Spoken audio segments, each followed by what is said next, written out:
What a day. Drink it in.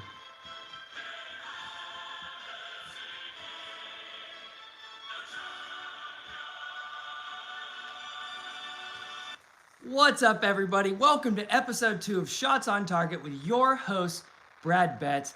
Absolutely pumped to just dive into the slate. What I see here, Rick, Funcan, and Brad Morris, thanks so much for being here early. Much appreciated. We're going to dive into the slate. First, we're going to start in the Champions League.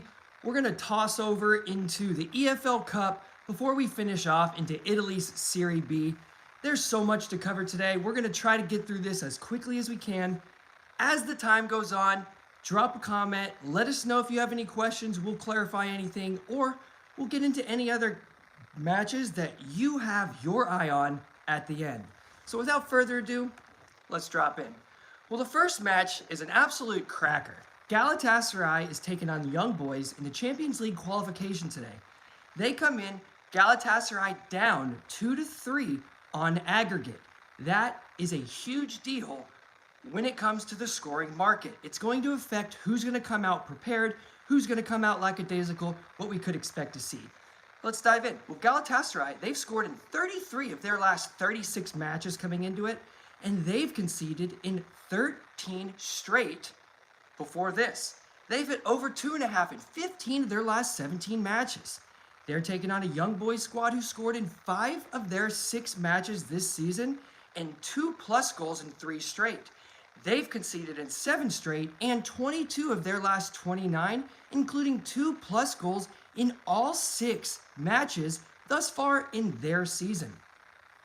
When you look at the matchup history, both teams to score hit in both matches, so we do expect that Galatasaray should come out here and get a goal at home. It looks like they should push for the over. However, it all depends on when that first goal hits the net. Depends on who it is, but we need Galatasaray to come out there early and push Young Boys. If not, you could see some complacency on the defensive end with Young Boys away from home. All they need to do is survive a 1-goal differential, and that will push them on to the next round. So expect Galatasaray to come out, give it a go, and continue to pressure throughout the 90 minutes, unless they get up by at least 2 goals. If they get up by 2 goals, expect them to then turn around and sit in deep to try and protect that 1-goal lead. So it's a very difficult match to predict on paper because it all depends on who's that first team that's going to get in the net. However, when you look on paper, Galatasaray and Young Boys are over squads. So I do expect both teams to score, and I expect the over 2.5 to come in. But again, it all depends on that first match. So pay attention to that live. Next match we have Sparta Prague and Malmo. This was a match that we unfortunately barely missed in our last effort in the leg 1. Let's dive in and try to understand why we took after, or why we went for this match last time out. Well, Sparta Prague, they've scored in 25 of their last 26 matches, and they've conceded in 17 of their last 21. They've hit both teams to score in 8 of their 10 previous European matches, the last one unfortunately missing. They've hit over 2.5 in 16 of their last 21 coming into it. They're taking on a Malmo squad who scored in 29 of their last 31 matches, and they've conceded in 13 of their last 15 and 15 of their last 17 in Europe. They have hit over 2.5 goals in 44 of the last 46 matches that they've seen both teams to score. Well, on paper, it looks like Malmo should come out here and get a goal. Why? They're down 2-0 to Sparta Prague. Sparta Prague won 2-0 in the away fixture. Malmo did have their chances. If you look at the EXG, Malmo should have found the net. They didn't, which sets them up for a -2 goal differential going into this final stage. What should that do to Malmo? That means that they have to push forward. They have to score not 1, but at minimum 2 goals just to overturn the goal differential to put us back to even, level it 0-0 or 2-2, whichever way you want to look at it on paper. So what you should expect to see is, in a similar fashion to Galatasaray, you expect Malmo to come out and be the aggressor, to take possession. They're going to look for their opportunities, and I do expect that they should be able to find the net early, or at least be pushing and allow Sparta to find the net early. Sparta should sit in deep, given that 2-0 goal differential, but they have scored in 25 of their last 26 matches, so you do expect them to put a ball in the net, which should push Malmo. So I do expect to see goals, but with the goal differential the way it is, I would much rather be playing Malmo at home. So I'm going to lay off this game, but I do know a lot of other people who are looking at the Malmo goal market because you always want to back a team that is hungry, that is their backs against the wall. They have no other choice but to come out here and play the best football that they know. Next match, another tricky match, a very similar match to Sparta Prague and Malmo. You have Salzburg playing Dynamo Kiev. Well, Salzburg come in scoring in 28 of their last 29 matches, and they've scored 2+ goals in 12 of their last 14 coming into it. They've conceded in 15 of their last 21. They didn't concede in leg 1, but as you'll see, Dynamo did have their chances. Dynamo come in scoring in 27 of their last 29 matches. Again, that's regular production from one of the top teams in the league, their league. They've conceded in 9 of their last 12, again, regular production. And in the reverse fixture, Dynamo Kiev EXG was at 1.74. So even though they didn't score, the stats say that they should have scored 1, maybe 2. Salzburg had an EXG of 2.27. Not surprising, they put 2 in the net. These are two teams who know how to put the ball in the net. Dynamo didn't in the first leg, which means they should be coming out hungry. Given how regularly Salzburg concede, you should expect Dynamo to be on the net, in this fixture, maybe in the first half, similar to Malmo. And if they do, maybe they get a second. This could push more goals into this match. So be patient. Wait for that first goal, in my opinion, given that it's leg 2 and it's such a important leg that is the last leg that stands between Champions League qualification. So let's be mindful of these and look to attack if we can find an opportunity or if you feel comfortable taking that pre-match. Next, we're going to switch out of the Champions League because it's such a difficult slate. I wanted to highlight it, but I didn't want to let you know that I'm going to be putting all my chips in that basket today. I think there's a couple other places that also have some value. So let's dive into our first match in the EFL Cup. First match, Barnsley. Barnsley is a team that we have been absolutely tracking for a long time. Last season, the beginning of last season, this is a team with just absolute regular production. We've seen Barnsley score in 39 of their last 43 matches, and they come in conceding in 18 straight. They've hit both teams to score in 35 of 39 matches, and over 2.5 in 20 of their last 25. That is insane production. They are an English 1 flight team. That is the 3rd tier of English football. Well, today in the EFL Cup at home, they're playing in a newly relegated from the English Premier League down to the Championship, or Level 2. That team, Sheffield United.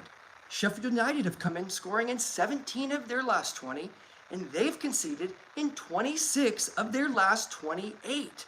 Again, regular production from Sheffield. But a lot of those were in the Premier League and in the Championship. So some quality talent that they were facing, unfortunately, they weren't able to capitalize in the Premier League, got sent down. So now they have a distinct advantage, and we should expect to see some goals in this fixture. With Sheffield scoring in 17 of 20, conceding in 26 of their last 28, hitting both teams to score in 15 of their 20, and over 2.5 in 23 of their last 29. Insane production on both ends. Why is this not a best bet for me today, or the play of the day, excuse me? It's because Sheffield, being just a slight bit better, this could present a problem for Barnsley. But on the offensive end, they're so sound, especially at home. We should expect, based on what we've seen from both teams, we should expect to see some goals. Now, we're going to switch back over to Italy's Serie B. And if you follow me on socials, Serie B is a match or a league that I've highlighted. They got off to an absolutely fire start to begin the season, but trailed off slightly in week 2.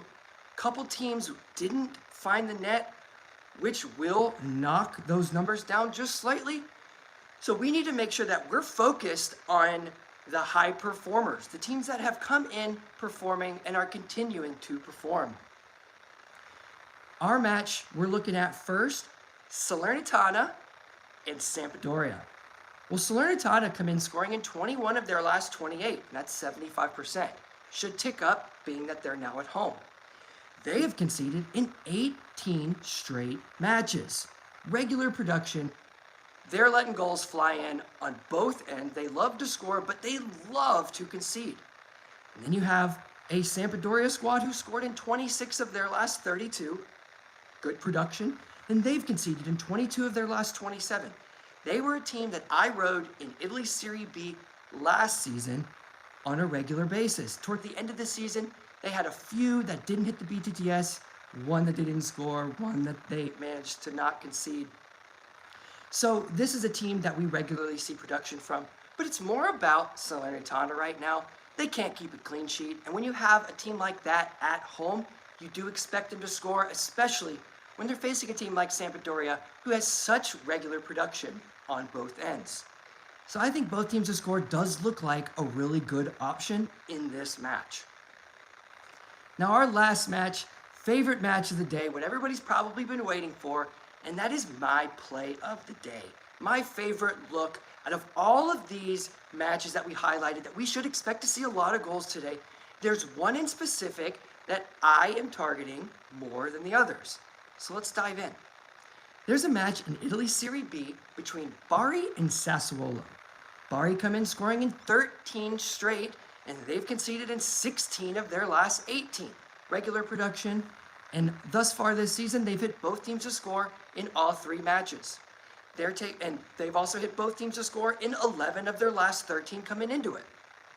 They're taking on a Sassuolo squad who scored in 27 of their last 34, and they've conceded in 31 of their last 34. Regular production on the defensive end and on the offensive end. They've recently relegated, which means now they're coming down to a little bit less talent, and they're away from home, still conceding, gives them a great opportunity to be able to score, given that they've kept a few of those players that they had in Serie A last season to be able to lead that attack. Sassuolo not only has been scoring regularly and conceding regularly, we can see that in their both teams to score. They've hit both teams to score in 25 of their last 34 matches. Now, that's regular production, and that's great and all, but let's take it one step further. We're looking at their matchup history. They've played each other 5 times, and guess what? In all 5 of those matches, they hit both teams to score. So not only have they been hitting both teams to score, they've been hitting both teams to score in their matchup. Both teams to score has hit in all 3 matches that both teams have played thus far this season. This is a match that I think that we're going to be targeting for time to come, but today I'm looking at Sassuolo and Bari on the both teams to score line, and I got that at minus 125. So these are my favorite matches today. I'm going to dive into the chat, see if we have any questions before we close up shop. Just want to say thank you again to Rick, Fun Cannon, Brad Morris. Guys are here regularly. Gator Fan, appreciate you. Sean Ritchie, Russell Johnson, my guys, here all the time, here to support. I appreciate you guys more than you can possibly know. This is a tough, difficult thing to start. You never really know how many people are going to be able to join or get anything out of it, but we're going to continue to come in here Monday through Friday for the foreseeable future, cover the best matches of the day, and we're going to look to make as much coin on our sports book as we can. Thanks again. We're going to look for tomorrow's episode on Wednesday, episode 3 of Shots on Target. We are a Shots on Target where we analyze the goal scored market from the top matches of the day in the world of football. We make sure that we don't leave anything out that can give us an advantage. Once again, Catch you guys tomorrow, and let me know if you're tailing.